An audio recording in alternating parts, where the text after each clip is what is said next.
Julio Broniman, nuestro amigo Julio Broniman, comunicador, analista, amigo de Sin Censura, estuvo en la marcha.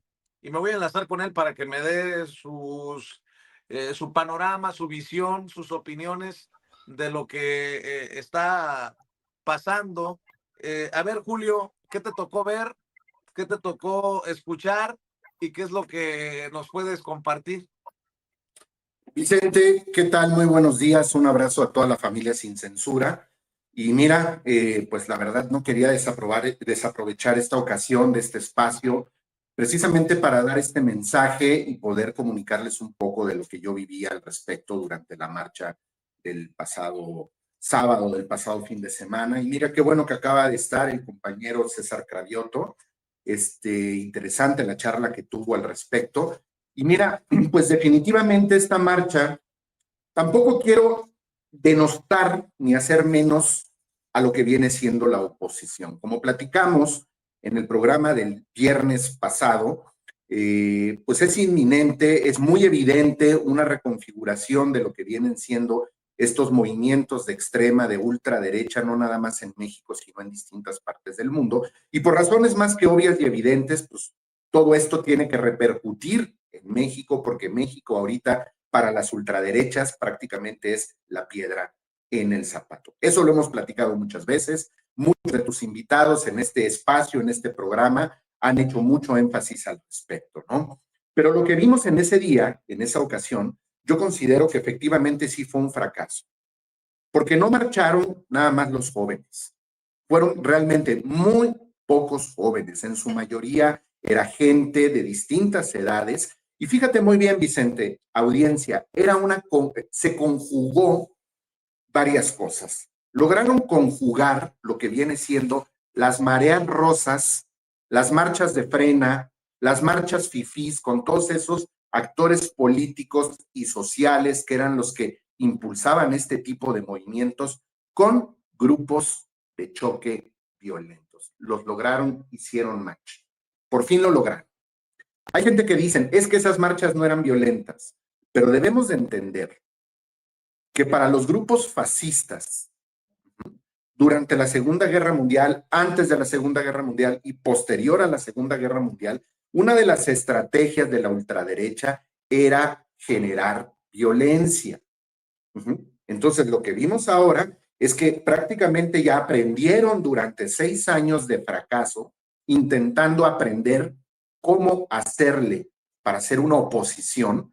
Y lo que vimos ahorita es que ya se convirtieron en una oposición abiertamente y descaradamente generadora de violencia.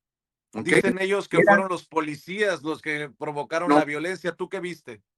Mira, yo te voy a ser sincero, Vicente, todo lo que yo vi yo estuve marchando prácticamente desde Reforma y me quedé en el Zócalo hasta la noche para ver cómo se movían las aguas tras bambalinas por parte de la policía e inclusive tras bambalinas por parte de los marchistas. Y todas y absolutamente las agresiones fueron directamente de los manifestantes hacia la policía. Hacia la policía. Hay muchos videos en las redes sociales de muchos ¿Provocaciones? Claro, la provocación fue de los que marcharon hacia la policía. No había policía en el Zócalo, Vicente. Toda la policía estaba detrás de las vallas de contención, atrás. Ahí estaba. Y fueron muy evidentes las imágenes de cómo los que marcharon estaban quitando coladeras, estaban quitando las rejas de las jardineras para romper fragmentos del concreto, del inmobiliario urbano, de las banquetas, del piso, de donde fuera, para sacar piedras y empezarlas a aventar, a arrojarlas. Claro, voy a ser honesto, Vicente, los policías no tienen atole en la sangre.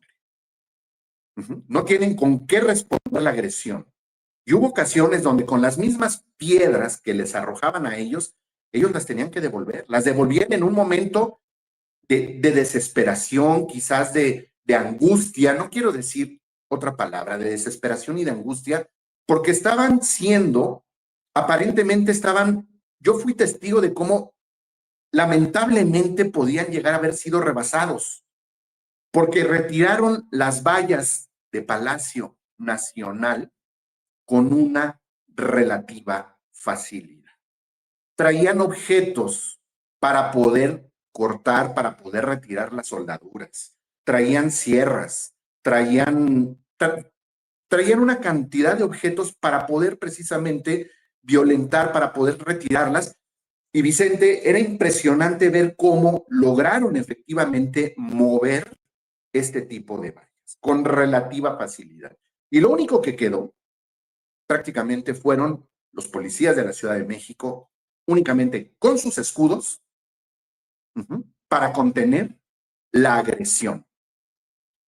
Porque esta marcha fue sumamente violenta. Mira, Vicente, yo he estado presente en prácticamente todas las marchas de la oposición, siempre me gusta ir como observador, en las marchas de los movimientos feministas, que se han tornado sumamente violentas, pero esto rebasó cualquier otro tipo de violencia. Creo que no habíamos visto este tipo de violencia en contra del gobierno. Y esto es claramente un acto de provocación, porque lo que están insistiendo los opositores es ser tocados con el pétalo de una rosa para victimizarse y decir lo que ayer estaban diciendo y antier estaban diciendo todos los medios desinformativos, todos los medios corporativistas, de que los habían reprimido. La represión no fue una represión. Los que eran los represores, los que estaban reprimiendo a la policía realmente, qué irónico que lo diga, fíjate, eran estos grupos hacia la policía. La policía verdaderamente, lo voy a decir, hizo un excelente trabajo de contención, porque a falta de vallas, ellos estuvieron aguantando por lo menos 2-3 horas el embate de todos estos grupos violentos. Después implementaron una estrategia, una técnica para replegar a todos los manifestantes y expulsarlos del Zócalo. Fue como se pudo recuperar. Ahora sí que recuperar prácticamente la plaza. Pero fíjate nada más que entre la gente, el día de hoy, un compañero, comunicador también, que le mando un saludo, hizo mención en la conferencia de la mañanera, específicamente Arturo Pavón, hablaba acerca de un personaje que estuvo ahí en el Zócalo. Ahí tenemos el video. Fíjense nada más, este señor que vamos a ver ahorita en el video, yo tomé este video, se llama, ahorita les digo exactamente el nombre, él era un exmiembro del grupo de Frena, es decir, él era agente de Gilberto Lozano. Este personaje de nombre Juan Sandoval, él estuvo en el campamento de Frena. Era uno de los, vamos a llamarla así, de los machuchones de Frena. Cuando Gilberto Lozano, más o menos por estas fechas en el 2020, los deja en orfandad y decide prácticamente cortarle la vena al suministro de recursos al campamento de Frena, este personaje junto con otros más deciden quedarse al frente del campamento en el Zócalo y le quitan el nombre de Campamento Frena y deciden llamarse Campamento México o Campamento Cristo Rey. Por ahí tiene la imagen Ceci, no sé si sea posible que lo pueda ver, si no ya con calma la pasarán. A ver Ceci, ¿la tenemos? Porque está perfectamente ubicado. Ahí está.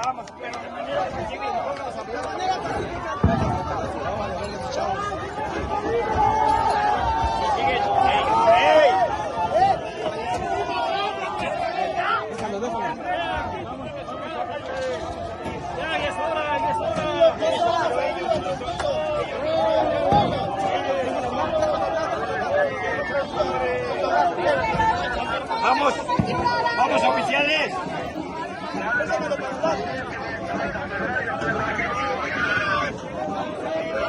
Es el del megáfono, Julio. Es el del megáfono. El del megáfono y que tiene estos gogles en la cabeza como si se fuera a meter a un chapoteadero. Ese señor se llama Juan Sandoval. Él era del Campamento Frena, después se llamó Campamento México o con un nombre muy cristero llamado Campamento Cristo Rey. Es el mismo que ha orquestado y ha organizado todas estas pequeñas protestas cuando vino el primer ministro de Canadá, cuando vino a México el presidente de Francia, se ha puesto en el Zócalo sin que nadie le diga nada a protestar y arengar cosas en contra de nuestra presidenta. Y los ciudadanos son los que se han acercado prácticamente a callarlo o a silenciarlo, pero con un pequeño grupo de personas. Es este mismo personaje el que ha montado una serie de... Por ahí anda ahorita en el centro, ¿eh? De hecho, tiene como un pequeño campamentito, igual de casitas vacías en el centro, donde según él está protestando en contra del Poder Judicial, donde según él está protestando en contra del gobierno y todo esto. O sea, al más puro estilo de Frena. Ahí está. Y él es uno de los generadores de violencia, porque abiertamente, una vez que se retiraron las vallas, estando enfrente de la Puerta Mariana de Palacio Nacional, con la acción de los policías de contención, este señor estaba incitando a que se tomara prácticamente por asalto lo que viene siendo nuestro Palacio de Gobierno, nuestro Palacio Nacional. Y no es una ofensa, sí es un monumento histórico, pero independientemente al monumento histórico, es lo que representa hoy por hoy a todos los mexicanos por todo este movimiento de transformación que estos personajes no le están entendiendo. Este video, Vicente, ya lo tienen. Yo personalmente ayer se lo entregué a algunas de las autoridades, tanto del gobierno federal como del gobierno de la Ciudad de México, porque sí es importante circularlo en redes y que se dé a conocer el nombre de esta persona. Ceci ya tiene ahí el cartelito donde viene el nombre de este personaje. Ahí está, lo tenemos en el extremo superior derecho de la pantalla. Es este personaje, Juan Sandoval. Y ahí están los otros personajes para que los ubiquen. ¿Quiénes fueron los ex Frena que siguieron dando lata en el Zócalo en aquel entonces? Y muchos de estos personajes han participado en las Mareas Rosas. Han participado supuestamente al principio defendiendo al INE y después casi en contra del INE, en contra del Poder Judicial y todo eso. Aquí estamos viendo que son prácticamente los mismos que están orquestando, los mismos que participan. Mira, había muchas señoras. Muchas de estas señoras eran las mismas personas con la misma personalidad, la misma ideología, la misma idiosincrasia, las mismas arengas, los mismos reproches, la misma retórica en contra del gobierno. Y muchas de estas señoras extremadamente católicas, diría yo, como la típica tía panista del chat, por ejemplo, que les estaban aventando agua bendita, bendiciendo a los chavos que se estaban aventando en contra de las vallas, en contra de los policías. Había mucha gente, era muy interesante ver, mira, no me quiero ir racista ni clasista, pero era muy evidente el color Pantone. Los blancos, y que se veían más fifís, estaban en la sombrita, echándole porras a la gente de piel morena que estaba haciéndoles el trabajo sucio, que estaban violentando y retirando las vallas y atacando y señalando, golpeando, agrediendo a la policía. Entonces, esto es muy lamentable. Esto no fue cualquier cosa. Por eso digo que fue un fracaso, porque decían que iba a ser pacífica, no fue pacífica. Decían que iban a ser jóvenes, en su mayoría no eran jóvenes. Entonces, aquí vimos que ya prácticamente lograron conjugar la violencia de grupos radicales con todos estos grupos ultraconservadores. Por ahí tienen otro video, se lo compartí a Ceci. Tengo mucho material, Vicente, podríamos pasarnos mucho tiempo aquí, pero por cuestiones de tiempo creo que con esto es suficiente. Tengo un video, te lo voy a compartir si lo podemos ver, para ver cómo intentan meterse al edificio de la Suprema Corte de Justicia de la Nación. Cuando antes este edificio no era violentado. Es muy evidente, tú lo sabes muy bien, Vicente, que normalmente en todas las marchas en contra de la 4T, en contra de Andrés Manuel, nunca tocaban el edificio de la Suprema Corte. ¿Por qué? Pues porque era uno de los bastiones que les quedaban. ¿Por qué? Porque la Corte prácticamente estaba velando y cuidando por los intereses de todos estos personajes que ya estaban fuera del gobierno. Estaban trabajando a favor de todos estos esbirros, de todos estos neoliberales y todo esto. Pero ahora que tenemos una nueva Corte, estamos viendo cómo efectivamente está siendo objeto de ataques directos. A ver si podemos ver el video. Vamos a ver eso, sí.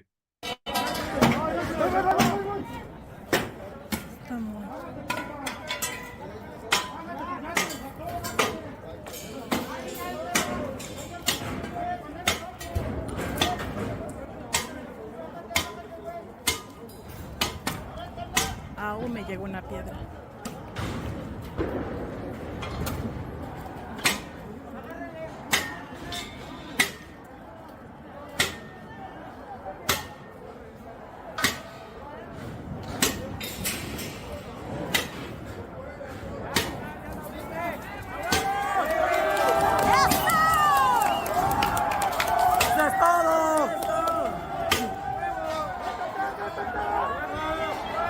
¡Cuidado! ¡Pásame una computadora! ¡Pensión adelantada de una vez! ¡Y si hay unas tarjetas del bienestar atrás!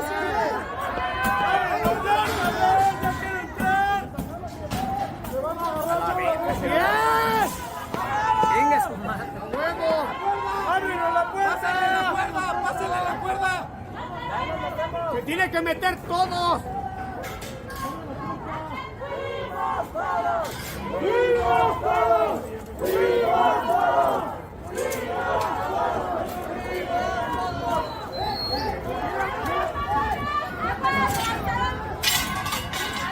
¡Amárrala! ¡Amárrale, la jalamos! ¡Amárrala, güey! ¡Amárrala! ¡Bájalo!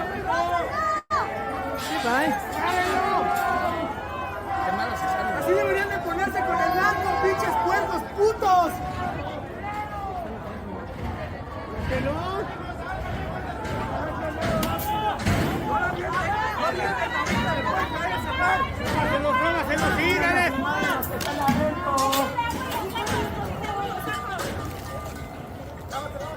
Bueno, pues ahí están las imágenes, Julio Broniman. Tus comentarios para cerrar. Pues mira, Vicente, pues ahí estamos viendo que es muy claro, es muy evidente que en ningún momento llegaron las fuerzas del orden a reprimir a este personaje para bajarlo, como dicen que les fue, como dicen que fueron tratados y todo esto. Obviamente la seguridad de intramuros por parte de la Suprema Corte, pues lo rociaron con extinguidor, ¿no? Y pues bueno, fue una tarde muy violenta. Creo que no tenemos que tampoco echarlo en saco roto. Hay que tener en el radar todos y cada uno de los movimientos de todos estos grupos de oposición, porque vimos cómo claramente a través de una campaña de más de 90 millones de pesos, como se explicó en la mañanera la semana pasada, una campaña de manipulación y de desinformación mediática, vean lo que logró generar. Con bots, con influencers, y todo esto. Y este es el resultado. Hay que estar, hay que traerlos en el radar. No hay que minimizarlo, porque la verdad da mucho coraje lo que vivimos. Y reitero, las agresiones, sí hubo policías que agredieron y violentaron, pues se tuvieron que defender de alguna manera. Me consta que no traían absolutamente armas, venían nada más con su equipo táctico, casco, chaleco, algunas protecciones y con su escudo. No usan toletes, no usan otras cosas.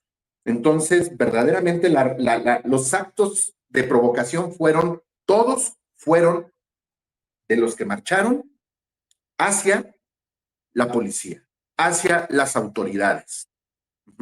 Y ellos, repito, pues lógicamente hay policías que en algún momento, pues, al verse agredidos, al verse ofendidos, posiblemente al verse quizás rebasados en algunas ocasiones, pues si pescaban a uno de estos chavos, pues obviamente pues lo tenían que aplacar, pero la agresión brutal fue de los jóvenes, los provocadores, los generadores de violencia, estos personajes de la supuesta generación X, fue de allá para acá. Y lo más irónico, por ahí también le mandé una última imagen a Ceci, no sé si la tenga, donde había personajes, había chavos con banderas de Estados Unidos caminando por el Zócalo diciendo, help, ayúdenos. Prácticamente, ¿qué están haciendo?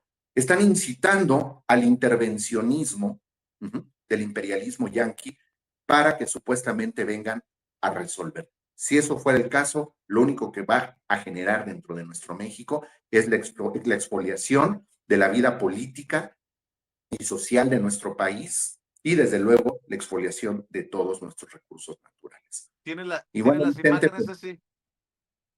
A ver si tiene las imágenes. De un enlace de mi Twitter que le compartí. Ahí está. Ahí está. Vean eso. Muy bien.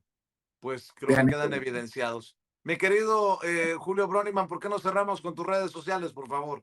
Pues bueno, a mí me pueden seguir en Twitter como @César_Bron. Bueno, se le llamaba Twitter, yo le sigo diciendo Twitter, ahora es la red social de X, @César_Bron. Y bueno, Vicente, muchas gracias por el espacio. No nos despedimos y estamos en contacto. Y un saludo a la distancia y un abrazo a todas y a todos los que están atentos a la transmisión.